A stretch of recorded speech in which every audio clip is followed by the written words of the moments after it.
Bonjour, nous sommes le mercredi 28 avril 2021 avec une journée qui semble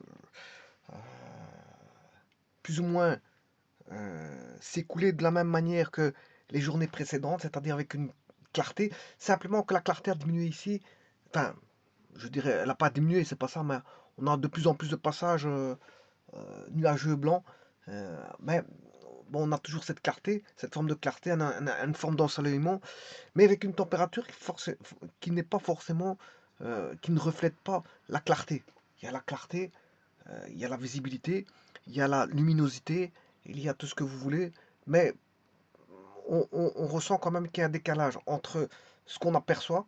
Donc quelqu'un qui est dans un véhicule, par exemple, croirait, par exemple, comme il est enfermé dans le véhicule, et s'il a mis le chauffage, il croirait qu'il est qu'il serait en été, mais en fait, non. Parce que dès le moment où vous sortez, vous avez quand même un léger vent frais. Un léger vent frais qui diminue de jour en jour, hein. Plus les jours passent, ça fait déjà une bonne semaine, ou voire un peu plus, que l'on a, allez, on va dire une dizaine de jours, que l'on a cette luminosité qui est très apparente, mais dont on s'aperçoit qu'il y a quand même une certaine fraîcheur en sortant. Et donc être dans une voiture ou à l'abri, à l'abri de isolé dans une habitation n'est pas la même chose que si vous êtes à l'extérieur, parce qu'il y a quand même une petite brise euh, qu'on aperçoit en extérieur. Donc on n'a pas, ça reflète pas là. Il y a un décalage entre ce qu'on aperçoit et ce qu'on ressent et le ressenti. Voilà, donc on est bien le mercredi 28 avril 2021. La journée se passe très bien. Je vous présente ici donc un exercice, une deuxième partie d'exercice, puisque la première partie était faite. La première partie stipulait qu'on avait une hyperbole dont on connaissait les asymptotes obliques, les asymptotes obliques. Parce voilà, euh, une hyperbole possède des asymptotes obliques, tout comme une ellipse possède des directrices. Des directrices. Et l'ellipse possède deux directrices. La parabole possède une directrice. Et l'hyperbole possède deux asymptotes obliques.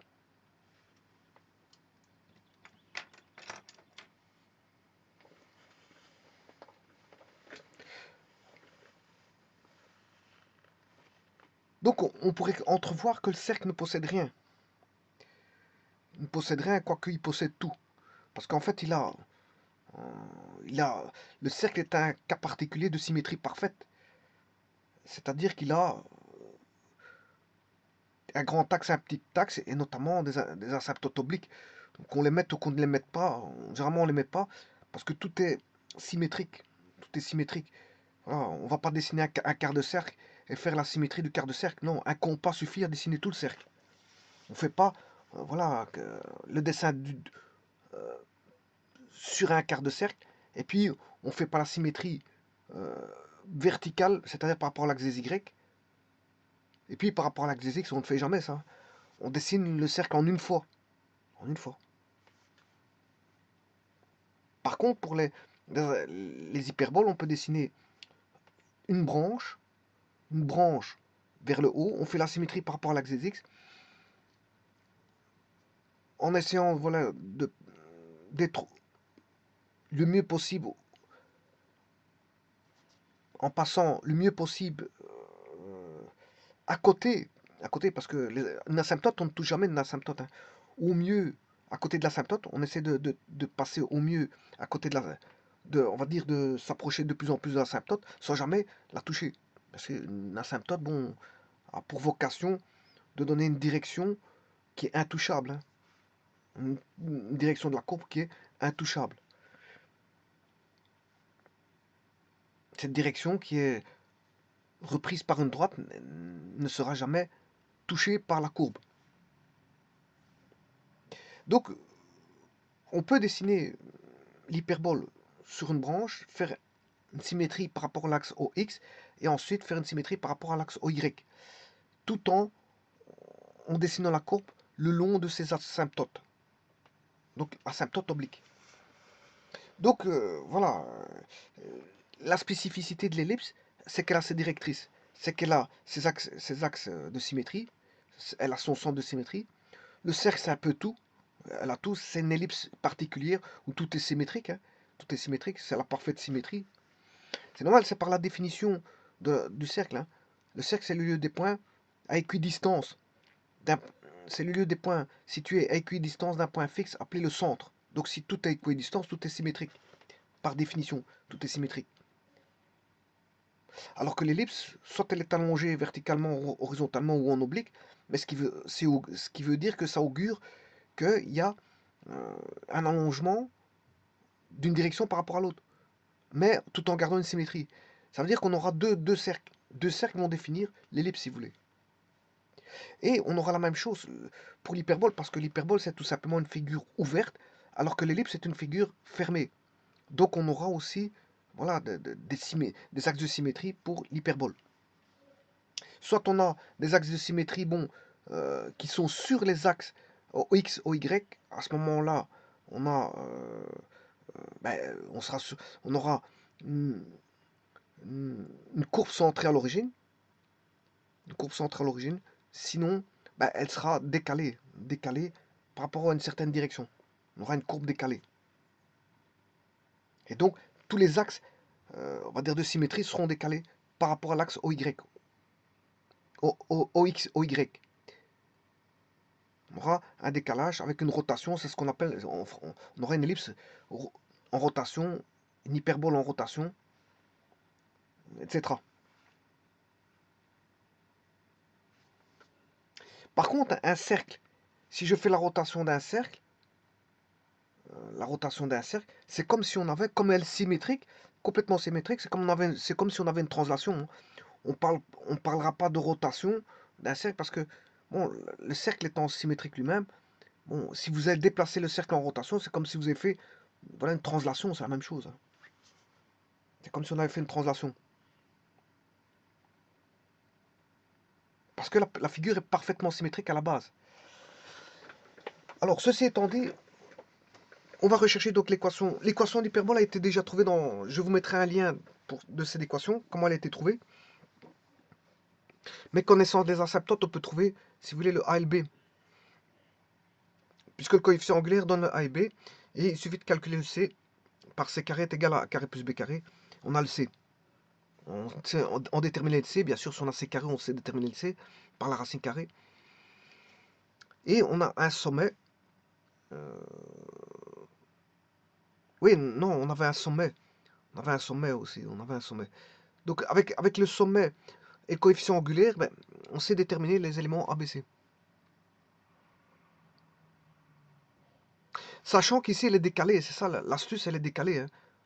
On a un décalage. Mais tout a été expliqué dans la vidéo. Allez la voir et je détermine euh, comment retrouver l'équation de cette hyperbole connaissant les deux axes les deux asymptotes obliques ainsi qu'un des sommets.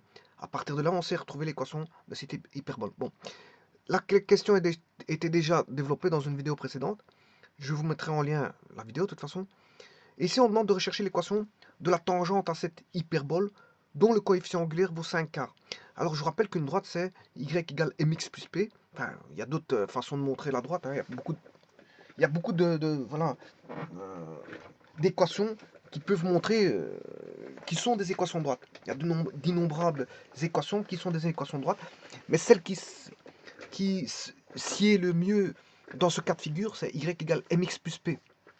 Alors on demande de rechercher l'équation de la tangente à cette hyperbole dont le coefficient angulaire vaut 5 quarts. Donc le coefficient angulaire est connu. On sait bien que le coefficient angulaire d'une droite, c'est soit y égale mx. Si la droite est y égale mx plus p, le coefficient angulaire sera m, le coefficient m.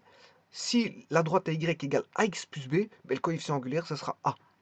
Et si on a la droite qui est y égale mx plus p, à ce moment-là, le m est le coefficient angulaire, mais le p est l'ordonnée à l'origine. Si la droite est y égale ax plus b, le a est le coefficient angulaire et le b est l'ordonnée à l'origine. Bon, il s'avère qu'ici, le coefficient angulaire est donné. Il vaut 5 quarts, ça veut dire que le m, ici, moi j'ai choisi la droite y égale mx plus p, et j'ai choisi pour valeur de coefficient m.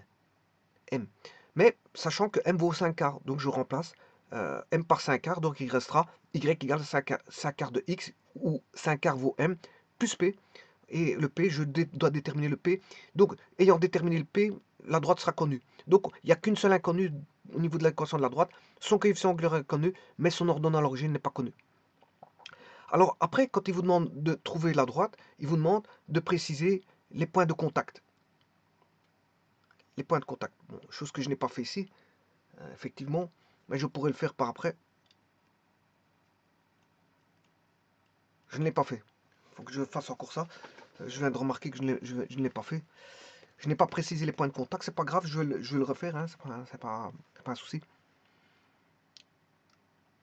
Alors pour ça, qu'est-ce que je fais? Tout d'abord, oui, ça c'est pour retrouver, ça c'était fait dans les vidéos précédentes, c'est pour trouver ABC.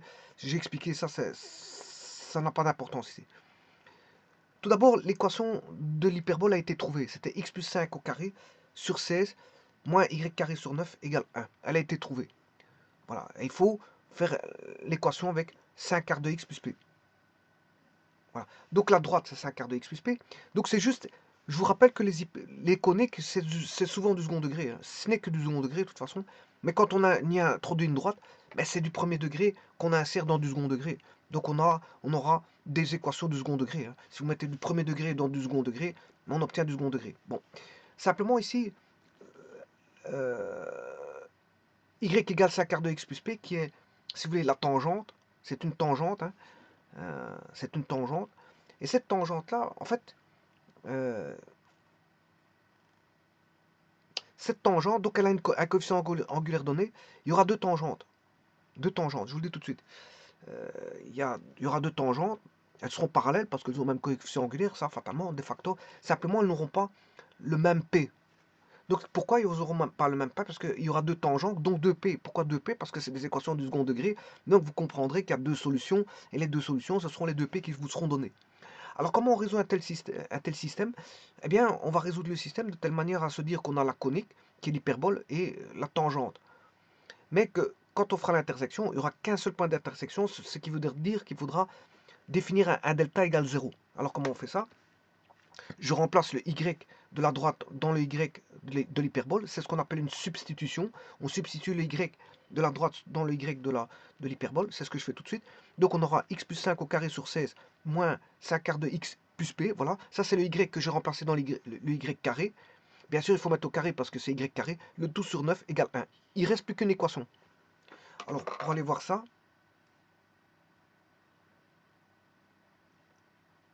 c'est ceci. C'est la première équation. Donc j'ai substitué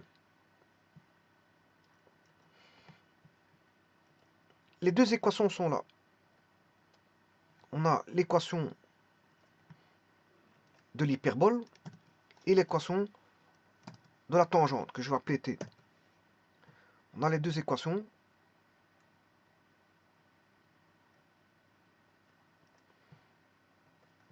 On indique par trois traits pour dire A pour équation, H A pour équation et T A pour équation. Donc on a deux équations, une du second degré et une du premier degré. La tangente est du premier degré et l'hyperbole du second degré. Alors je fais juste une substitution. Hein. Donc je vais substituer l'équation numéro 2 dans la 1. Donc ce qui veut dire que je prends le y ici qui est 5 quarts de x plus p. Je vais mettre dans le y là. Et ça va me donner justement cette équation que vous avez à droite. L'équation que vous avez ici.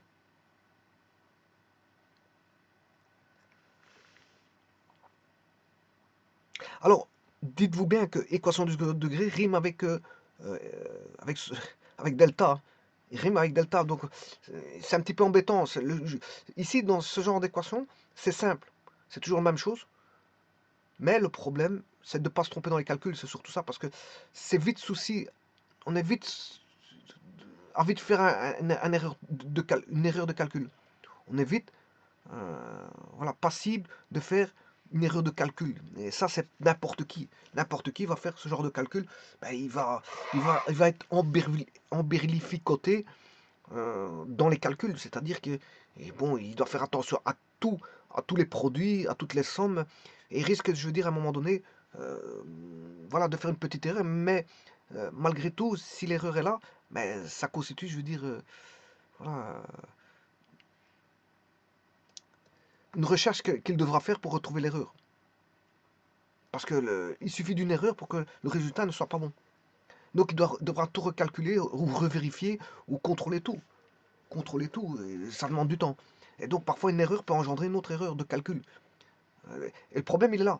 Le problème c'est juste une question. Alors pour ça on va automatiser. Bien sûr on va automatiser tout ça pour ne plus qu'il y ait d'erreurs. Alors une des premières automatisations, même les élèves qui sont dans les écoles peuvent faire de l'automatisation puisqu'en fait ils possèdent des machines à calculer dans lesquelles ils peuvent déjà calculer le second degré. C'est déjà voilà, une source d'erreur en moins. Pour autant qu'ils tapent correctement les coefficients, parce que si maintenant ils tapent des mauvais coefficients, c'est de nouveau une source d'erreur, voilà, parce qu'ils n'ont pas introduit les bons coefficients. Mais s'ils introduisent les bons coefficients, ben, la machine va donner les solutions sans aucun problème. Donc c'est déjà une source en moins d'erreur si vous tapez correctement dans une machine. Voilà, vous ne devez pas développer le second degré, parce que le second degré, bon, il intervient beaucoup de fois, à un moment donné, on se lasse de calculer du second degré, et tout le monde sait le faire, beaucoup de gens, tout le monde sait faire du second degré, dès le moment que vous avez étudié le second degré, tout le monde sait le faire, mais à un moment donné, il faut savoir passer euh, à, à l'automatisation, de faire des calculs par machine à calculer, ou par ordinateur, par Excel, ou par des programmes informatiques dont vous auriez peut-être programmé, Cocast, parce que bon, tout ça c'est programmable, hein. On sait programmer tout ça. Donc, si vous voulez une certaine automatisation, eh bien, vous devez passer par le stade de la programmation si vous voulez faire un programme bien fait euh, dont vous seriez l'auteur ou dont vous auriez été recherché sur Internet. Bon, un programme déjà tout fait, pourquoi pas. Il existe d'innombrables programmes tout faits sur Internet. Pas besoin de refaire du code si le programme existe déjà. Maintenant, si vous voulez programmer, il n'y a pas de problème, hein. Vous êtes libre de vos démarches. Alors, ici, je vais reprendre la seconde équation. Donc, je développe le carré. X plus 5 au carré, ça fait x carré plus 10x plus 25, le tout sur 16. Je développe le second carré qui est 25 16e de x carré plus le double produit 5 quart de x fois p fois 2, ce qui fait 5 demi x fois p, plus p carré, le tout sur 9 égale 1. Bon, ça c'est la deuxième étape. La troisième étape, je développe le même, c'est des fractions, hein, donc je mets au même dénominateur. Je mets au même dénominateur, le dénominateur commun c'est des 144e, donc je multiplie par 25 le premier terme, par 9, je m'excuse, hein, par 9. 9 fois x carré, ça fait 9x carré, plus 10 fois 9, ça fait 90x, plus 25 fois 9, c'est 250, moins 25, ce qui fait 225. Faire fois 9, c'est faire fois 10, moins la quantité multipliée. Par exemple, vous faites 73 fois 9, c'est fois 10, 730, moins 73. C'est comme ça, la multiplication par 9, c'est toujours fois 10, moins la quantité qui est multipliée. Alors on est bien sur 144, et puis le second terme est calculé en multipliant, on est en neuvième, pour avoir des 144e, on a dû multiplier par 16. Alors, non, on a des 144e, on a des neuvièmes, pour avoir des 144e, on a dû multiplier par 16, ouais c'est ça. Donc 25 16e fois 16, ça fait 25. C'est pour ça que ça reste 25, parce qu'on a 25 16e fois 16, ça fait 25. Donc on a 25x carré, plus 5 demi fois 9, 9 fois 5, ça fait... non, fois 16, je m'excuse. Il faut faire fois 16. 16 fois 16 divisé par 2, ça fait 8. 8 fois 5, ça fait 40 xp. Plus 16 fois p carré, ça fait 16 p carré, le tout sur 144. Et ne pas oublier le 1 qui vaut 144e. Ensuite, je passe à l'étape suivante. Je retire le dénominateur commun. Voilà, tous les 144e s'en vont. Mais il reste voilà, 9x carré plus 90x plus 225. Il n'y a plus de 144e parce que j'ai multiplié tout par 144. Moins 25x carré plus 40xp plus 16p carré, je multiplie par 144, il n'y a plus de 144e. Et le membre de gauche, enfin de droit, je multiplie par 144 et il reste 144. Bon. Ensuite, je vais chercher, je fais le calcul.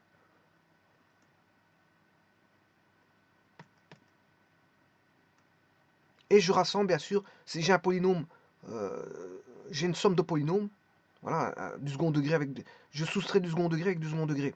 Donc, je ramène tout à du second degré, puisque je ramène, pour soustraire du second degré avec du second degré, mais vous mettez les coefficients voilà, de degrés identiques. Vous additionnez ou soustrayez les coefficients de degrés identiques. Par exemple, 9x carré moins 25x carré, vous faites 9 moins 25, vous aurez le terme en x carré. Si vous prenez maintenant le terme en x, vous avez 90x plus 40xp, ce qui fait 90 moins, attention qu'il y a un moins devant la parenthèse, ce qui fait 90 moins 40xp. Donc si je mets x en évidence, j'ai 90 moins 40p fois x. Et puis le terme indépendant, mais ce sera 225 moins 144, ce qui fait 81 moins 16p carré. Et là, on a une équation du second degré qui est ordonnée, complet et ordonné. Et maintenant, il faut imposer, pour dire qu'il y a un point de tangence de l'hyperbole avec la tangente, il faut que cette équation du second degré n'est qu'une solution. N'est qu'une solution, c'est-à-dire que le delta de cette équation doit valoir 0. Donc on est reparti encore une fois à recalculer un delta, mais qu'on va égaler à 0, et on va rechercher le P de cette manière-là, parce qu'on aura une équation du second degré. Chose que je vais faire tout de suite. Je vais rechercher l'équation du second degré. Je vais en chercher son delta.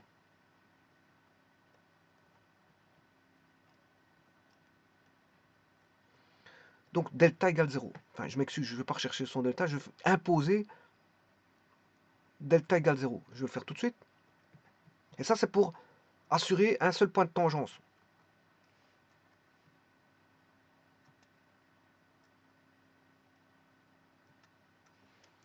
Je vais assurer un seul point de tangence en faisant ceci.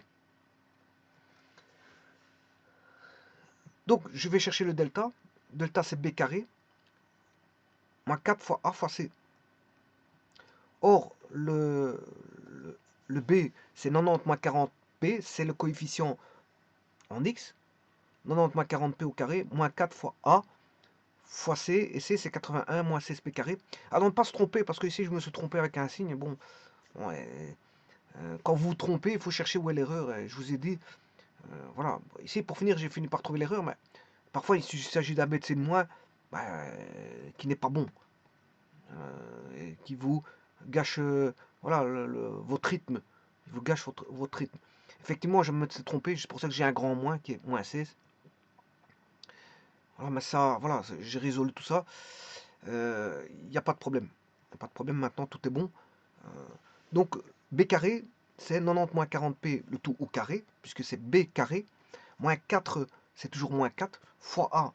A, c'est moins 16, j'avais mis 16. Bon, fois c, 81 moins 16p carré.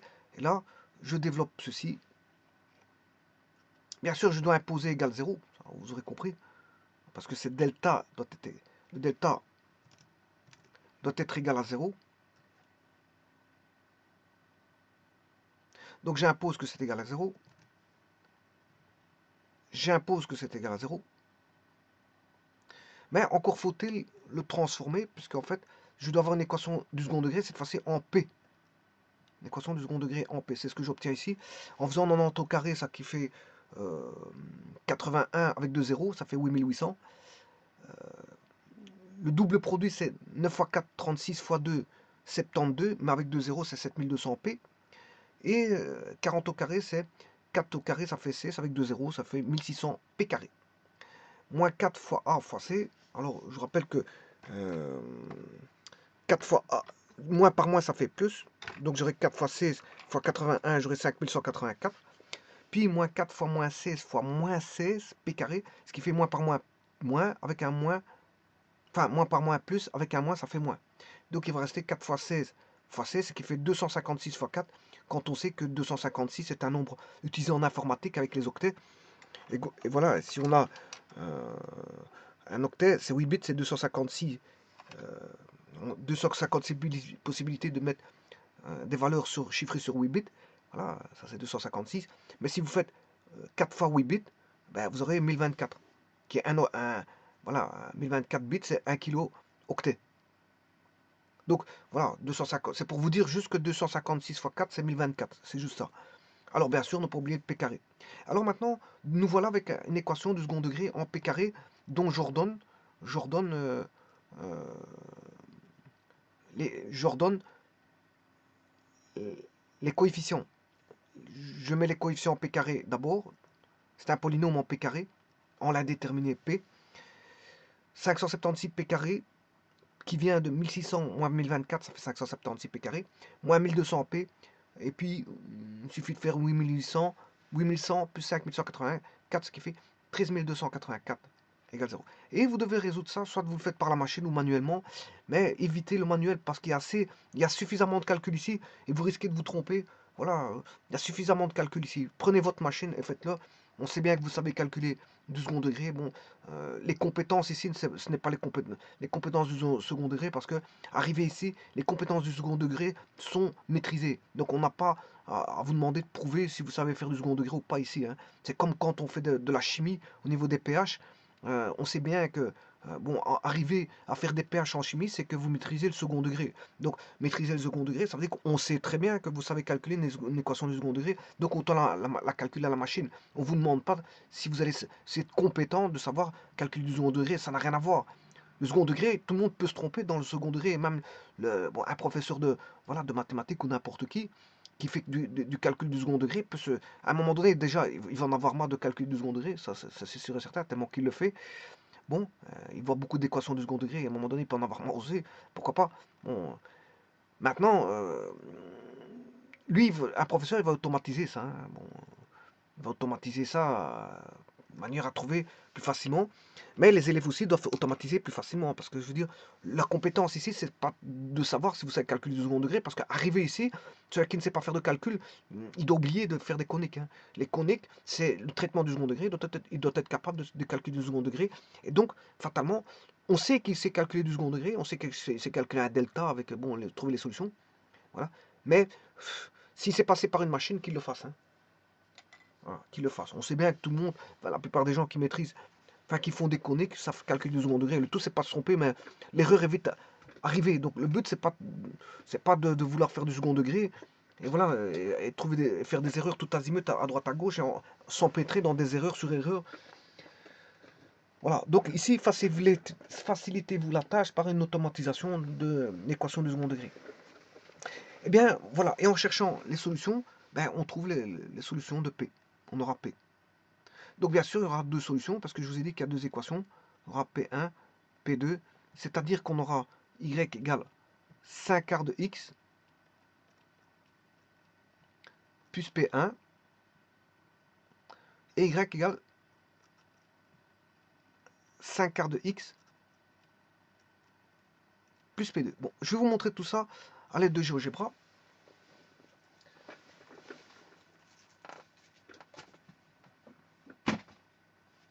Je vais vous montrer tout ça à l'aide de GeoGebra, mais avant toute chose, j'aimerais bien vous montrer des petites informations.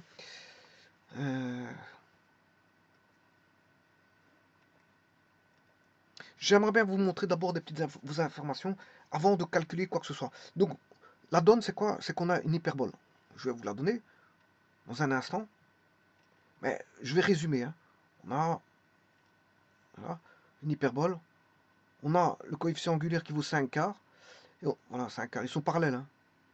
Il y a deux tangentes, 5 quarts. Mais il faut chercher le P, de telle manière qu'il y ait un point d'intersection. Attention que je dois chercher le point de contact, je ne l'ai pas encore fait, ça. Je vais le faire après. Bon. Eh bien, si je viens ici, tout d'abord, première des choses que je voulais vous montrer, je vais fermer tout ça.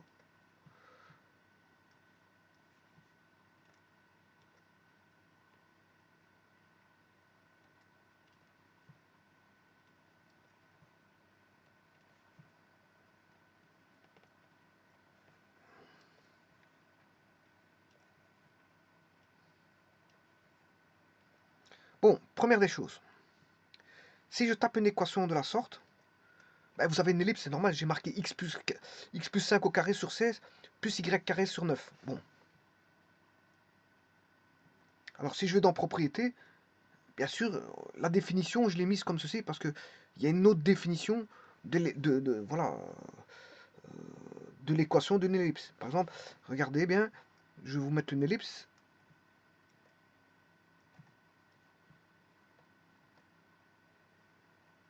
Voilà.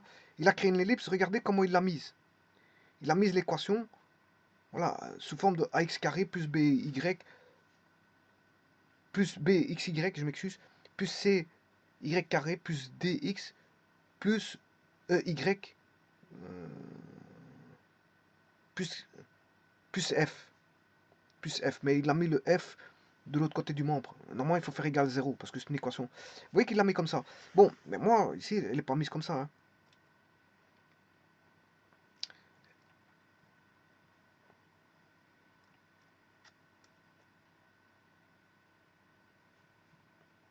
Si je vais regarder propriétés,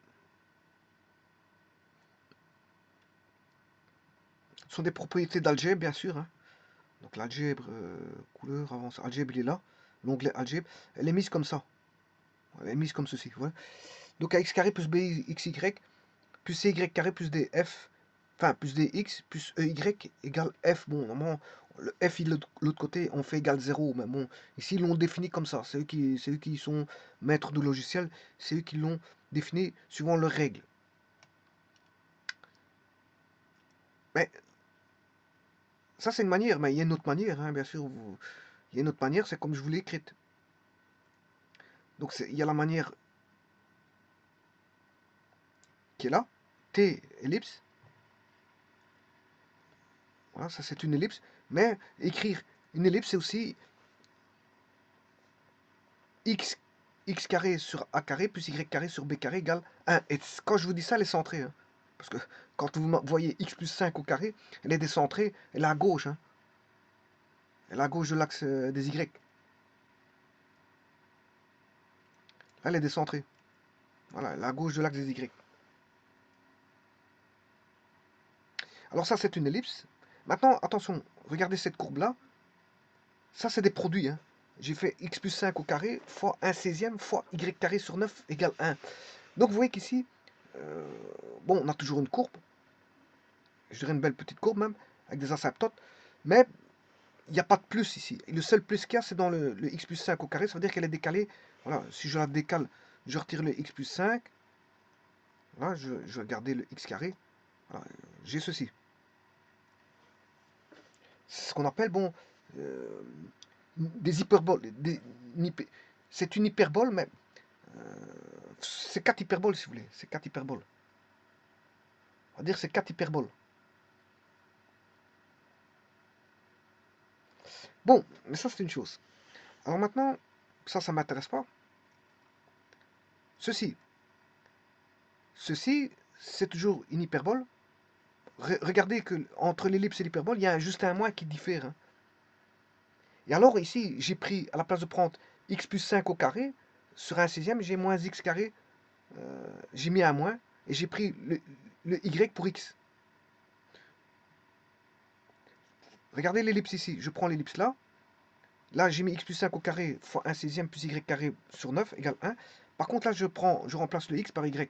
Et j'ai une ellipse qui est en rotation 90 degrés. C'est une ellipse parce qu'on a plus x carré sur 9. Simplement, le y est mis en place, en lieu et place de x. Donc, mettre un y en lieu et place de x, ça veut dire qu'on a fait une rotation de 90 degrés. C'est faire une rotation de 90 degrés. Donc, si je prends cette ellipse-là,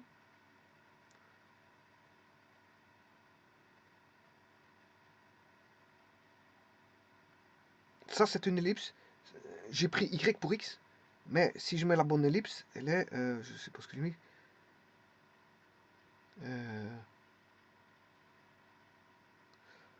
la bonne ellipse,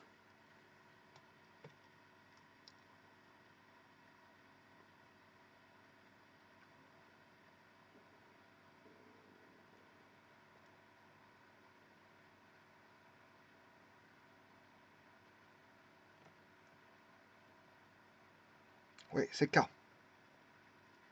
c'est celle-là. Donc, celle que je vous mets ici par rapport à l'autre, à celle-là, comment sont-elles? Elles sont en rotation de 90 degrés. Parce que le y est mis à la place du x.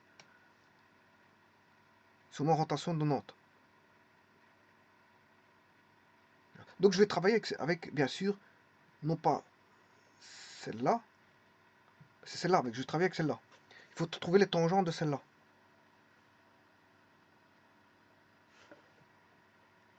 Bon, ici, il y a 3 points. Je sais pas pourquoi.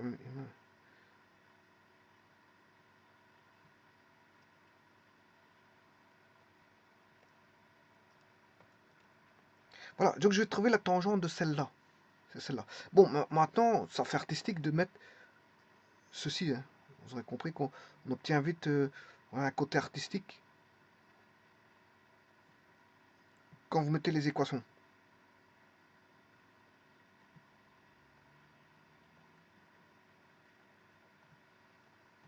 Mais GeoGebra, on a vite des choses artistiques, hein, surtout quand il y a des symétries.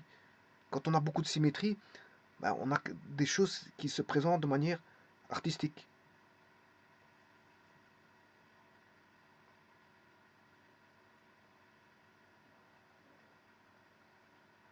Alors on pourrait rajouter un brin voilà, au niveau artistique. Par exemple, vous allez dans les propriétés, vous y ajoutez des couleurs. Bon, ici je suis en...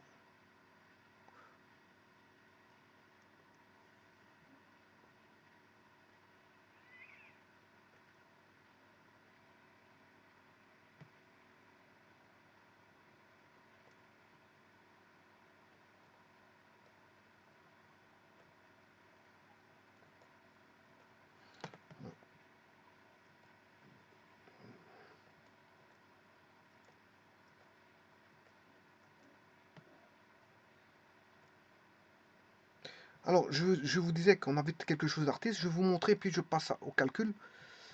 Mais le tout, il faut que je sois en déplacé, parce que sinon il va me rajouter chaque fois des éléments. Je vais remettre cet élément, celui-là, celui-là,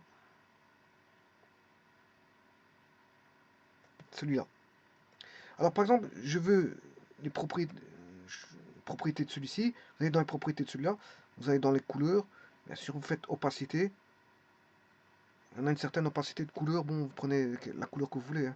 Par exemple, celle-là.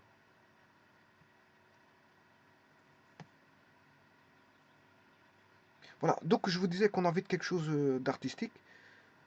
Parce que, pourquoi artistique? Parce qu'on a des traits, du dessin, de la symétrie, et bien sûr, des couleurs. Dès le moment où vous avez ça, ben, c'est un peu normal que vous avez quelque chose d'artistique. Qu'est-ce que c'est que l'art? Ben, les mathématiques, quelque part, c'est en moi un art dans toute sa splendeur. L'art est comme la philosophie. Il y a voilà, différents domaines dans la philosophie. On peut traiter différents types de philosophie, mais l'art peut traiter différents domaines. C'est exactement ça. L'art est un passe-partout, comme la philosophie est un passe-partout. Et ici, bien sûr, faire des mathématiques, c'est aussi des arts, de l'art. Faire de l'écriture mathématique, écrire des équations mathématiques est un art. D'ailleurs, certains artistes ont présenté voilà, des écritures. Hein, des écritures.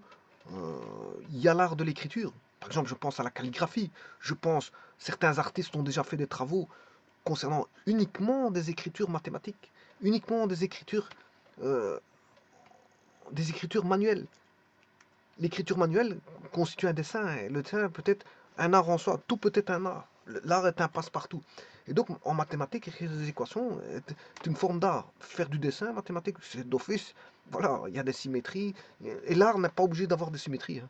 Voilà, il y a l'art des symétries, l'art des mélanges de non-symétrie et de symétrie. Mais il y a l'art voilà, qui ne fait référence à aucune symétrie. Je prends un tableau, voilà, un tableau peint, voilà, où il n'y a aucune symétrie, pourquoi pas? Pourquoi pas? Il n'est pas obligé d'avoir des symétries.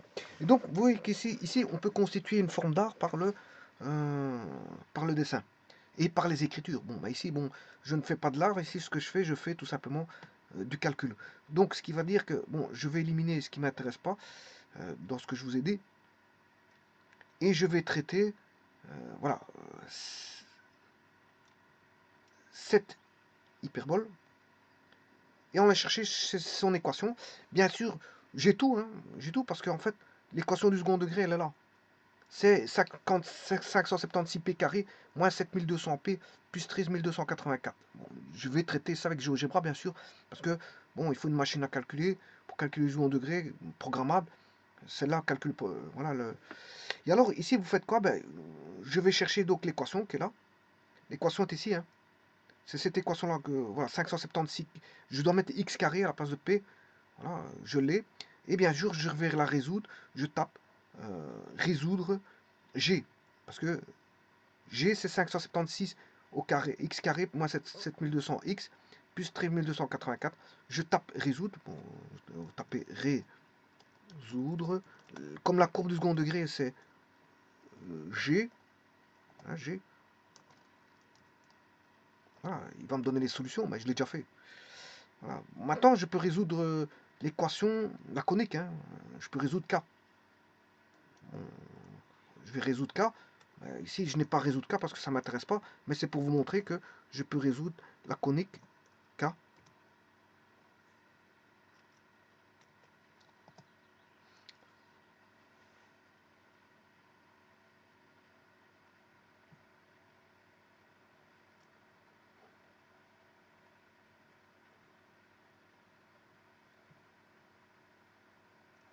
Voilà, il résout la conique, il me trouve voilà, le X, mais qui ne m'intéresse pas ici. Hein. Ça m'a rien qui m'intéresse ici.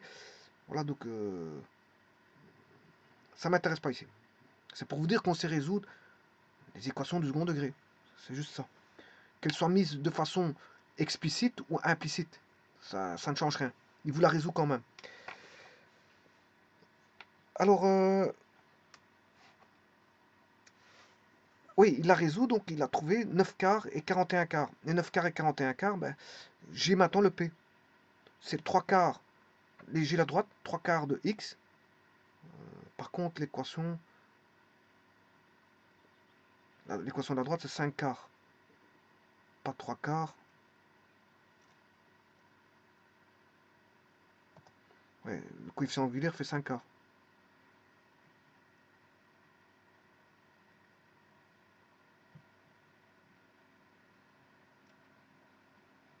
5 quarts de X.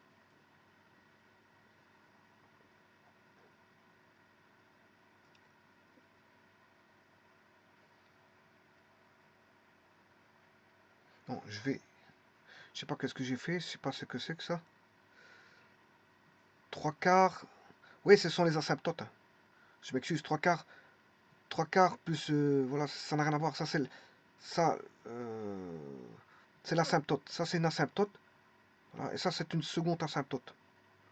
Ce sont les asymptotes de l'hyperbole.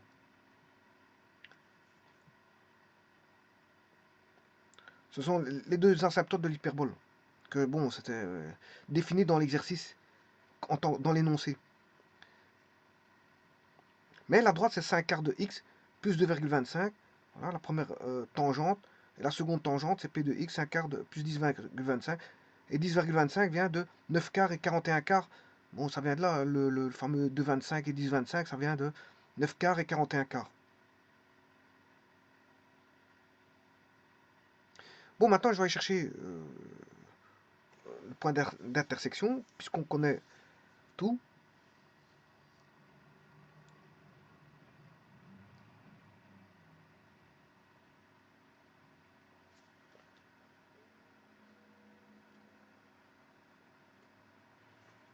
Alors, on va remplacer de nouveau. Le P étant connu,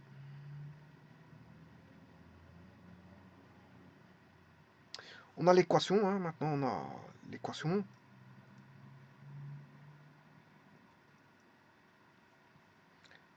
Le P maintenant il est connu. Bon, je vais le calculer avec un point P. Il faudrait le faire deux fois. Hein. Bon, c'est la solution, c'est 9 quarts. 9 quarts. Je prends avec 9 quarts.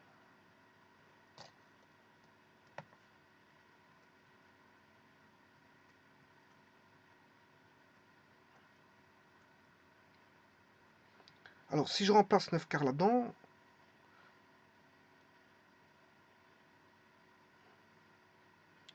j'aurai moins 16x carré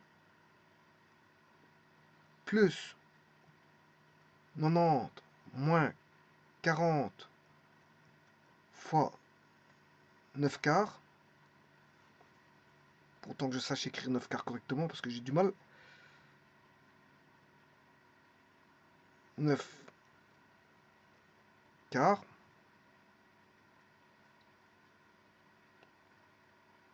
fois x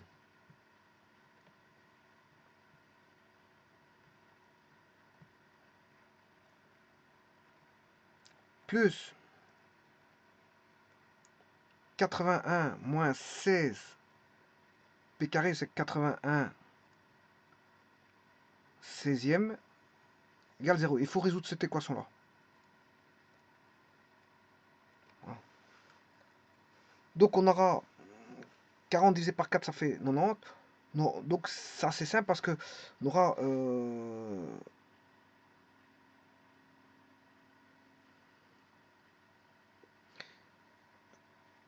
40 sur 4, ça fait 10. 10 fois 90, fois 9, ça fait 90. 90 moins 90, ça fait 0.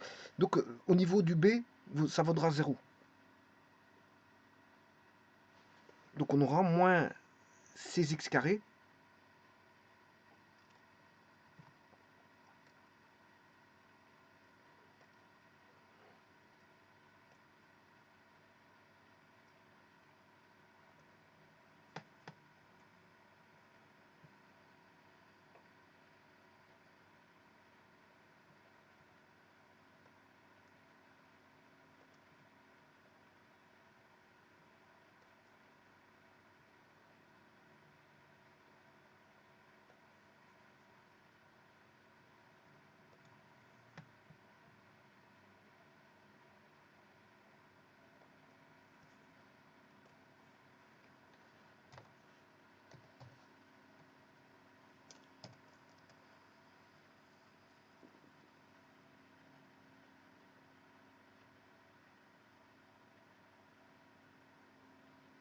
Et on aura 0.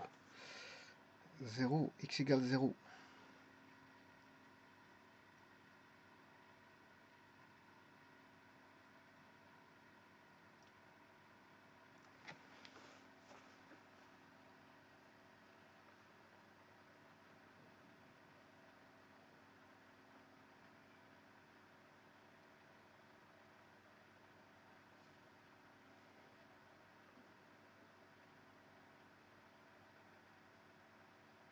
En fait, on recherche le P pour que le delta soit nul, effectivement. Donc c'est normal qu'on ait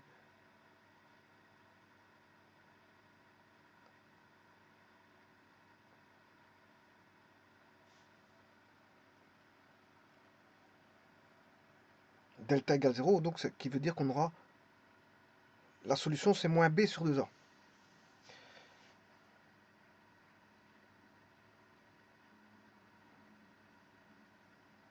Ce qui veut dire qu'on a 0. Est-ce que le 0, 0...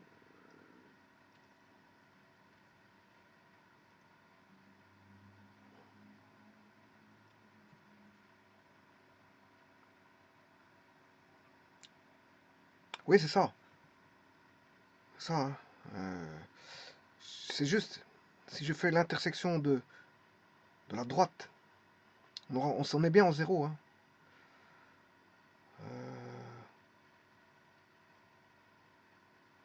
Donc, K et la droite qui vaut H. KH, intersection KH. Intersection K, H. Voilà, et on est bien en x égale 0. Hein. C'est tout à fait normal. On est bien en x égale 0. Maintenant, pour avoir le y, ben, vous remplacez par 0. Hein, ce qui fait 5 quarts. Si vous remplacez le x par 0 dans la droite, voilà, je remplace x égale 0, soit dans l'hyperbole ou la droite. Voilà, je préfère la mettre sur la tangente. X égale 0, ben, il va rester y égale 9 quarts. Donc ce sera le couple 0, 9 quarts, et 9 quarts c'est 2,25. Donc ça c'est le premier point, mais il faut faire la même chose avec l'autre. Voilà. Eh bien on va le faire pour le second.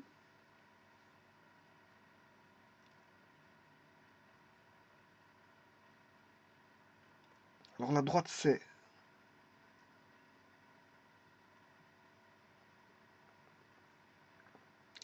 10,25, c'est 41 quarts. 41 quarts.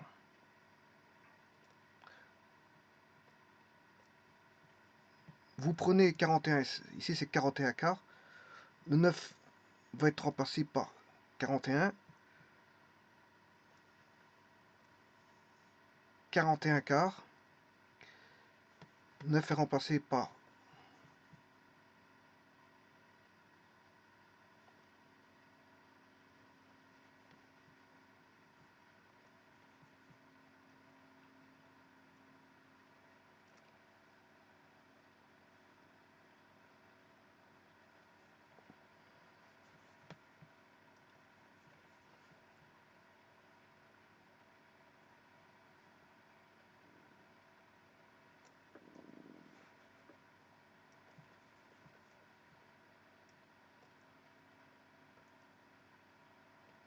alors, ces deux 6 simplifient, hein, je peux les enlever.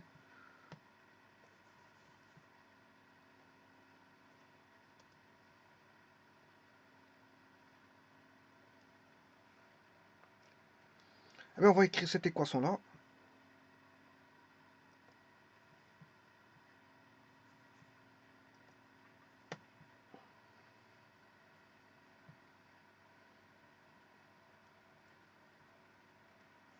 Moins 16x carré.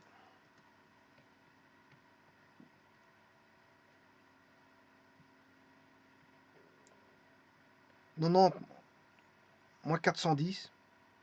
40 divisé par 4, ça fait 10. 10 fois 41, c'est 410. 90 moins 410. Plus 90 moins 410x. Et on va mettre le terme indépendant. 81 moins plus 81 moins 41 au carré. On va résoudre ça.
Moins 10. Moins 10.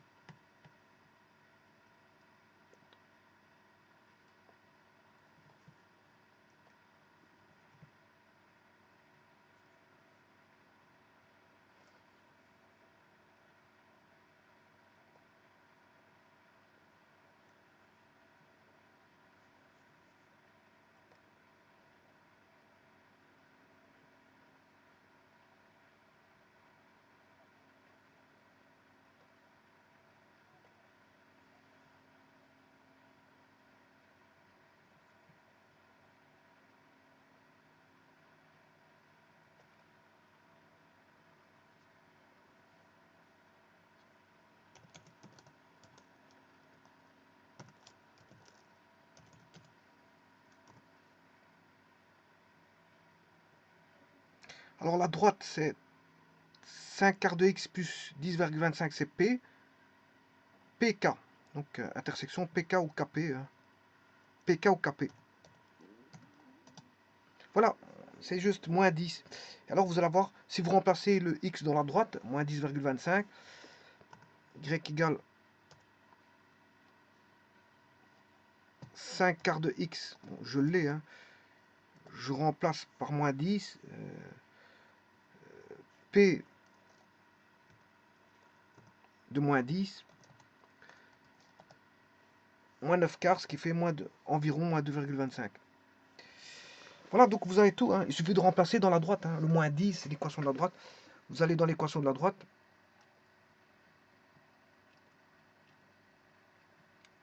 5 quarts plus 41 quarts.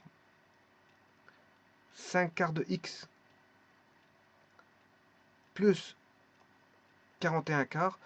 Vous remplacez par x égale moins 10 et vous calculez, hein. Donc vous aurez moins 10, ça fait moins 50 quarts, plus 41 quarts, ce qui fait moins 9 quarts. Et voilà, moins 9 quarts, c'est ce qu'ils vous ont montré là. Moins 9 quarts, c'est moins 2,25. Et là, vous avez les deux points d'intersection qui vous sont donnés. C'est C et D.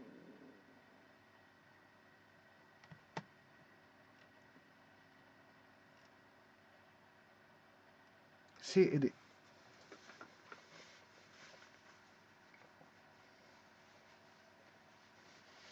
Je vous remercie.